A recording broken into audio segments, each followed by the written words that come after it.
So why is Azim Premji University creating or working towards creating such an archive? How does it fit with the mandate of the university?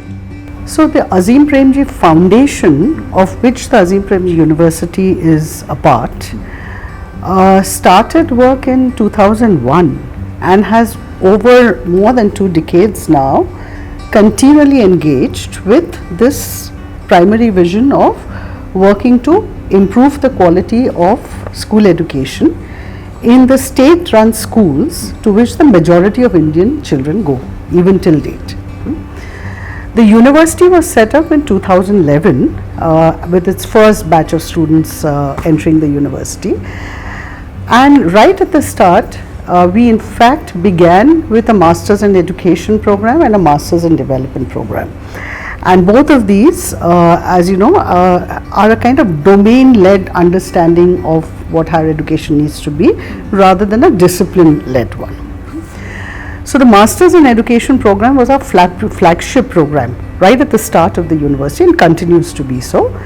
Obviously, after 2011 till today, many more teaching programs are being offered by the Azim Premji University School of Education, both at the undergraduate, postgraduate level, and also through continuing education programs for working professionals in the education sector. So during the academic year of the Azim Premji University, we have a large number of people who are not only faculty and students that are discussing and debating these issues, but are also experts and government functionaries, academics and scholars who come in for various reasons, you know, seminars and all kinds of knowledge events, right? So workshops and things like that. And we felt that looking at the quality of discussions that happen through all of these sort of scholarly engagements, access to a kind of school books repository, and we don't call them textbooks because we understand that school books is far more than just textbooks. Access to something like this on the campus as well as digitally would greatly enhance the quality of work that we are able to do.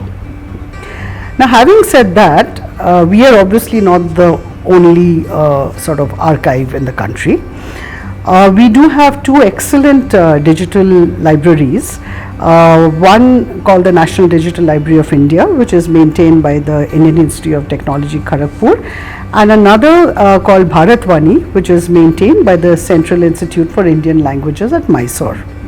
And there are others, of course, but these 2 we find are you know, have the kind of similar wanting to make open access digital resources available to the public agenda. Like I said, since this is an archive that has to be collaborative and, you know, reach out to a large number of people engaged in many questions related to school education, the repository is designed not just to be you know, a digital version of a physical dump of a library. It is an interactive site, which means that our team annotates the resources that we have with what are called research notes, which draw attention to that particular resource and how it can be leveraged to explore different lines of research. Once again, it's not a one-way street. So we also have space for a discussion thread, which means a user can also then, you know, put digitally the ideas on the platform, so that even if you're not possibly physically engaged in a workshop, these kind of discussions can go on online, you know, over time. And finally, we also have designed a rating system within the site, so that, you know, in a democratic sense, users have a voice in sort of giving us feedback as to what resources they really find very, very useful and what maybe not so much. And that also helps other users to navigate their way into the right kind of resource. We have also taken a lot of trouble to ensure that the search interfaces are very user-friendly. So our documents or our resources are organized into language-based community. India is, of course, a cauldron of, you know, regional languages, and so that itself got us excited because we've got textbooks from all parts of India in so many different languages, and I'm sure as we increase the international focus of our collection, that challenge is going to multiply even more. Having said that, what we try to do is for the user, once you choose the language for the collection you wish to browse, there are multiple tags through which you can search and reach the resource of your interest. So you could search, for instance, by document type. You could search by period over the entire 200 years of our collection.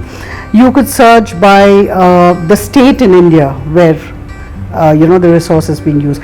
You could search across countries and states for a particular subject, school level subject like science or history, and a particular grade, right?